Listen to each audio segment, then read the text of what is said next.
भोगी सणाची माहिती जाणून घेऊया। भोगी हा सण मकर संक्रांतीच्या आदल्या दिवशी साजरा केला जातो। हा सण मार्गशीर्ष महिन्यात येतो आणि ग्रेगरियन कॅलेंडरनुसार 13 जानेवारीला साजरा केला जातो। भोगी हा कृषीशी संबंधित सण असून तो महाराष्ट्र, तामिळनाडू, आंध्र प्रदेश, तेलंगणा आणि कर्नाटक या राज्यांमध्ये मोठ्या उत्साहाने साजरा केला जातो। भोगी हा उपभोग आणि परिवर्तनाचा सण मानला जातो। या दिवशी स्त्रिया अभ्यंग स्नान करतात आणि घर अंगण स्वच्छ केले जाते।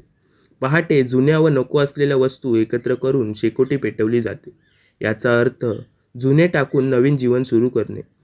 तामिळनाडूमध्ये या दिवशी भोगी पोंगल नावाने सण साजरा केला जातो, ज्यामध्ये देवराज इंद्राची पूजा केली जाते।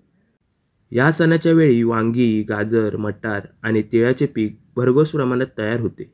या भाज्यांचा उपयोग करून भाजी तयार केली जाते। बाजरीची भाकरी, तीळ आणि लोण्यासह खाल्ली जाते।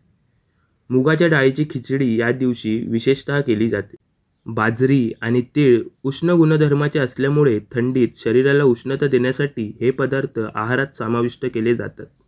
भोगी सण निसर्गाचे आणि शेतीचे महत्त्व अधोरेखित करतो।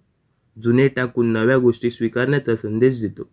सणाच्या माध्यमातून कुटुंब आणि समाज एकत्र येतात। तामिळनाडूमध्ये भोगीला भोगी पोंगल म्हणतात।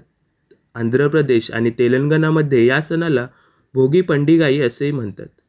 दक्षिण भारतात याच सणाचे वेगवेगळ्या नावाने महत्त्व आहे, जसे मत्तू पोंगल आणि कानुम पोंगल।